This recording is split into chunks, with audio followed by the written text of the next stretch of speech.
வணக்கம். துணை சப்ஸ்கிரைபர்களையும் எல்லா அன்பு உள்ளங்களையும் எனது நண்பர்களையும் வருக வருக என வரவேற்பதில் பெருமகிழ்ச்சி கொள்கிறேன். இறைவணக்கத்தை கூறி இந்த வீடியோவை தொடங்குவோம். வக்ரதுண்ட மகாகாய சூரிய கோடி சமப்பிரபக அவிக்னம் குருமே தேவ சர்வகாரியேஷு சர்வதா. தென்னாட்டுடைய சிவனே போற்றி, என் நாட்டவர்க்கும் இறைவா போற்றி.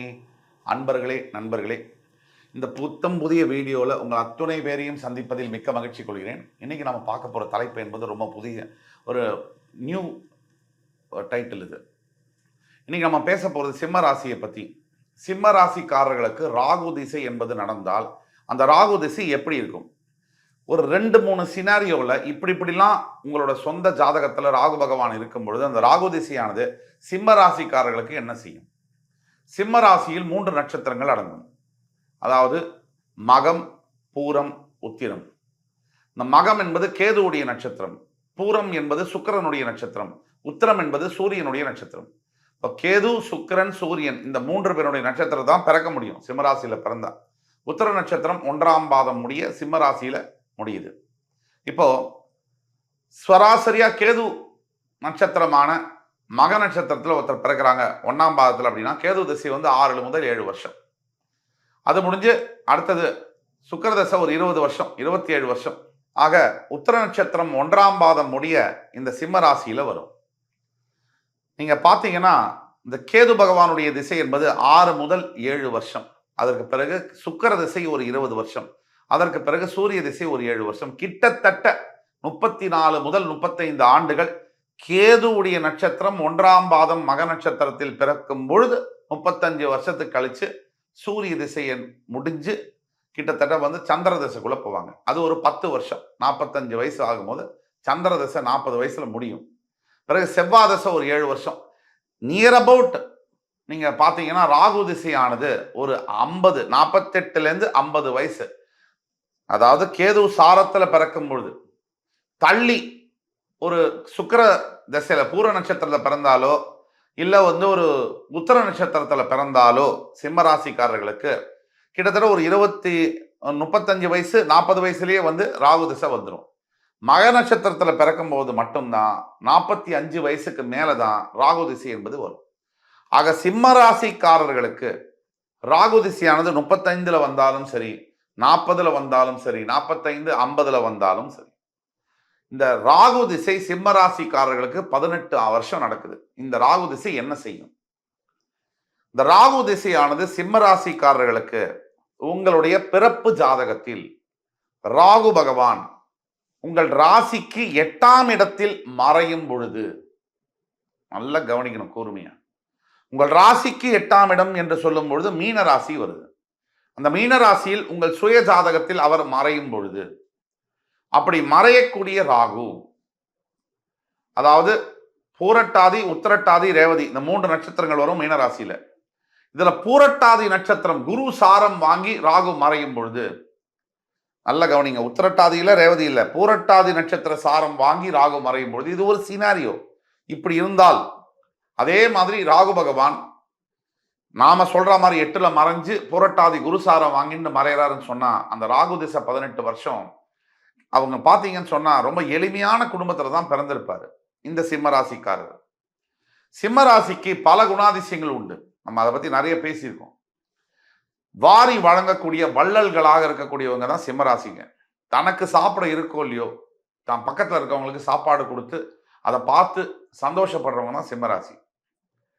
தனக்கு ஒரு பொருள் கிடைக்குதோ இல்லையோ, மற்றவங்களுக்காக உதவி செய்யக்கூடிய மனப்பாங்கு உள்ளதுதான் சிம்மராசி. ஆக ஒட்டு மொத்தத்துல இந்த சிம்மராசி நேயர்கள் ஒரு எளிமையான குடும்பத்துல பிறந்து வறுமை அப்படின்னு சொல்லக்கூடிய பாவர்ட்டி, உச்சக்கட்ட வறுமை, இதுல இருந்து படிக்கே வசதி இல்லை, அடிப்படை கல்விக்கே பணம் இல்லை, சாப்பாடு இல்லை, போட்டுக்க நல்ல துணி இல்லை, வாழ்க்கை தரம் ரொம்ப எளிமையான வாழ்க்கை தரத்துல இருந்து ஒரு 35-40 வயசுக்கு அப்புறம் ராகு திசை ஆரம்பிக்கும் பொழுது கிட்டத்தட்ட ஒரு 58 வயசு வரைக்கும் ராகு திசை நடக்கும், 60 வயசு வரைக்கும் நடக்கும், பிச்சு உதறும். இந்த ராகு திசையில என்ன நடக்கும் அப்படின்னா, சாதாரண விளிம்பு நிலையில் இருக்கக்கூடிய மனிதர்கள் மனிதர்களாக உருவெடுப்பாங்க. பதவிகள்ல, செல்வத்துல, செல்வாக்குல ஒரு சாதாரண நிலையில இருக்கக்கூடிய ஒரு சிம்ம ராசிக்காரர் மிகப்பெரிய செல்வாக்கு மிக்க பதவிகளில் அலங்கரிப்பதும், மிகப்பெரிய தலைவர்களாக உருவெடுப்பதும், மாஸ் மீடியா என்று சொல்லக்கூடிய சினிமா துறையிலோ கலைத்துறையிலோ ஆட்சி புரிவதும் இந்த ராகு திசையானது சிம்ம ராசிக்காரர்களை மாற்றி அமைக்கும். இது ஒரு சினாரியோ. இன்னும் வேற சினாரியோல பாத்தீங்கன்னு சொன்னா, ரெண்டாவது சினாரியோல ராகு திசையானது சிம்ம ராசி இருக்கு. அதற்கு கரெக்டா நீங்க பாத்தீங்கன்னு சொன்னா, மேஷம் 9ஆம் இடம். அந்த 9ஆம் இடத்துல ராகு பகவான் இருக்காரு. நம்ம மீனத்துல இருக்கிறத பத்தி பேசணும். மேஷத்துல இருக்காரு. அந்த மேஷத்துல இருக்கக்கூடிய ராகுவ சிம்ம ராசிக்கு 5ஆம் பாவத்துல குரு பகவான் வேறு சுபகிரக தொடர்போடு ஆட்சி பெற்று அந்த மேஷத்துல இருக்கக்கூடிய ராகுவ 5ஆம் பார்வையாகவும் சிம்ம ராசியை 9ஆம் பார்வையாகவும் பார்த்து கனெக்ட் ஆகும் போது அந்த ராகு திசையானது மிகப்பெரிய ஏற்றத்தை கொடுக்கும். சாதாரண மனிதர்களை ஜனாதிபதிகளாக மாற்றியது கூட இந்த ராகு திசை தான். இது ஜோதிடம் தெரிந்த அறிஞர்களுக்கு நல்லா தெரியும். விளிம்பு நிலையில் இருந்தக்கூடிய மனிதர்களை ஒரு மிகப்பெரிய உச்சாணி கொம்பில் உட்கார வைக்கக்கூடியது இந்த ராகு திசை. இந்த 18 ஆண்டுகள் இந்த மேஷ ராசியில உட்காரும் போது ராகு பகவான் தன்னுடைய ராசிக்கு 9ஆம் இடத்தில் ராகு உட்கார்ந்து அந்த ராகுவை 5ஆம் இட அதிபதியான குரு 5இல் ஆட்சி பெற்று சுபகிரக தொடர்போடு அந்த ராகுவை 5ஆம் பார்வையாகவும் ராசியை 9ஆம் பார்வையாகவும் பார்க்கும் பொழுது குரு சந்திர யோகத்திலையும் கஜகேசரி யோகத்திலையும் குரு ராகு யோகத்திலையும் மிகப்பெரிய அளவில் அந்த பலன்களை 18 ஆண்டுகள் எப்படி இருக்கும்னு சொன்னா வைபோகமா இருக்கும். அப்படிப்பட்ட வாழ்க்கையை அவர் கொடுப்பார். அதற்கு அடுத்தபடியாக 3வது சினாரியோ நம்ம பார்த்தோம்னு சொன்னா, சிம்ம ராசியில இருக்காங்க, கடகத்துல ராகு இருக்காரு. வேதம் ஜோதிடம் இந்த ஜோதிடத்துல சொல்லப்பட்டதுல மேஷம் ரிஷபம் கடகம் கன்னி மகரம் இந்த இடத்துல ராகு இருந்தால் அவர் யோக பலன்களை செய்வார் அப்படின்றது அடிப்படை விதி. இப்ப நாம சொல்லக்கூடிய இடங்கள் மேஷம் ரிஷபம் கடகம் கன்னி மகரம் இந்த இடங்கள் லக்னத்திற்கோ முக்கியமா சிம்ம லக்னத்திற்கு 3, 6, 11, 12ஆம் இடங்கள்ல மாதிரி வந்தால் அந்த இடத்துல ராகு இருக்கும் பொழுது, ஒரு எடுத்துக்காட்டுக்கு சிம்மத்துக்கு 12ஆம் இடம் கடகம், அந்த இடத்துல ராகு உட்கார்றாரு. அந்த ராகு கடகத்திலிருந்து திசை நடத்துறாரு.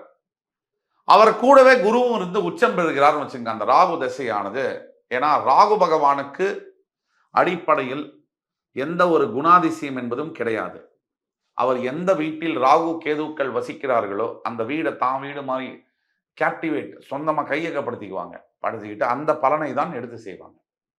அப்படிப்பட்ட விதத்துல இந்த ராகு பகவான் 12ஆம் வீட்டில் சஞ்சரிக்கும் பொழுது சிம்ம ராசிக்காரர்களுடைய 12ஆம் வீடு என்று சொல்லக்கூடிய கடகத்தில் ராகு பகவான் இருக்கும் பொழுது அந்த ராகு திசையானது குருவுடன் சேர்ந்து இணைந்து ராகு இருக்கும் பொழுது இந்த 2 கண்டிஷன் சாட்டிஸ்ஃபை ஆகணும். குருவுடன் சேர்ந்து இருக்கக்கூடிய ராகு, 12இல் கடகத்தில் இருக்கக்கூடிய ராகு, கடகத்தில் குரு பகவான் உச்சம் பெறுகின்ற காரணத்தினால அது கூட இருக்கக்கூடிய ராகு திசை நடத்தும் போது சிம்ம ராசிக்காரர்களுக்கு ஸ்டாம்ப் பேப்பர்ல எழுதி சொல்லலாம், வெளிநாடு சம்பந்தப்பட்ட தொடர்புகள் ஏற்படும். எப்படி ஏற்படும்னா, ஒரு நார்மலா பிசினஸ் பண்ணக்கூடிய ஒரு பொட்டிக்கடை தொழிலாளியா இருக்கக்கூடியவர்களுக்கு கூட சடனா ஏதாவது ஒரு பிசினஸ்ல அப்ராட் ஃபாரின் கண்ட்ரியுடைய தொடர்பு வரும். எக்ஸ்போர்ட்ஸ் இம்போர்ட்ஸ் இல்ல ஃபாரின்ல மிஷினரிஸ் பர்ச்சேஸ் பண்ணி டீலர்ஷிப் பண்ணுவது, இல்ல ஃபாரின்ல டெலிகம்யூனிகேஷன் பிசினஸ் பண்ணுவது, ஐடி துறையை சேர்ந்த ப்ராஜெக்ட்ஸ் பண்ணுவது போன்ற திருப்பு முனையை தரும். 18 ஆண்டுகள் ராகு திசையை நடத்துறதுனால உலகம் முழுக்க அந்த 12 வருஷம் இந்த சிம்ம ராசிக்கு அதிபதி சுத்துவார். தன்னுடைய உலகம் முழுக்க சுத்துவார். அதே மாதிரி தேவையில்லாத சில எதிர்பாலினத்துடைய தொடர்புகளும் கூட ஏற்படும். அங்கேயும் கூட ஜாக்கிரதையா இருக்கணும். ஆனால் தன்னுடைய மானத்தை பங்கப்படுத்தக்கூடிய அளவுல அந்த மாதிரி தொடர்புகள் இருந்தாலும் ஒட்டுமொத்தத்தில் வாழ்க்கை முறை என்பது மாறும். ஒரு நார்மல் வீட்டுல வாடகை வீட்டுல இருந்த ஒருத்தர் மிகப்பெரிய பங்களா, ஒரு சொபிஸ்டிகேட்டடான ஒரு ஸ்மார்ட் ஹோம் அப்படின்னு சொல்லக்கூடிய அளவுல ஏக்கர் கணக்கில் இருக்கக்கூடிய மிகப்பெரிய மாளிகையில தங்கக்கூடிய யோகம், உலகத்துல காஸ்ட்லியஸ்ட் கார்ஸை யூஸ் பண்ணக்கூடிய யோகம் எல்லாம் கண்டிப்பாக ஏற்படும். எப்படின்னா, சிம்ம ராசிக்கு 12ஆம் பாவத்தில் ராகு குருவுடன் சேர்ந்து இருக்கும் பொழுது அந்த ராகு திசை வரும்பொழுது இந்த மாதிரியான அமைப்புகள் ஏற்படும். 35, 40, 45, 50 வயசுக்குள்ள அந்த ராகு திசை வந்தே ஆகும். அப்படி வரும்பொழுது அந்த இடத்துலேருந்து ஆரம்பத்திலேருந்து 18 ஆண்டு காலங்கள் சிம்ம ராசிக்கு அதிபதியானவங்களை எதுவும் செய்ய முடியாது. விண்ணை பிளக்கக்கூடிய வெற்றியை தந்தே தீருவார் ராகு பகவான். ஆக இந்த வீடியோ உங்களுக்கு கண்டிப்பா பயனுள்ளதாக இருந்திருக்கும் என்ற நம்பிக்கை எங்களுக்கு இருக்கு. அதே மாதிரி இந்த வீடியோ பார்த்து கொண்டு இருக்கக்கூடிய அத்துணை பேரும் லைக் பண்ணி, கமெண்ட் பண்ணி, சப்ஸ்கிரைப் பண்ணுங்க. உங்களுக்கு பிடிச்சிருந்தா ஃப்ரெண்ட்ஸ், ஃபேமிலிஸ் அண்ட் ரிலேட்டிவ்ஸ்க்கு ஃபார்வர்ட் பண்ணி தயவு செய்து எங்களுக்கு உங்களுடைய பொன்னான ஆதரவை தாங்க. அடுத்து வரும் காணொலியில் மறுபடியும் உங்கள் எல்லோரையும் சந்திக்கும் வரை உங்களிடமிருந்து விடைபெறுவது உங்கள் சுபாஷ் பாலகிருஷ்ணன். நன்றி, வணக்கம், வாழ்க வளமுடன்.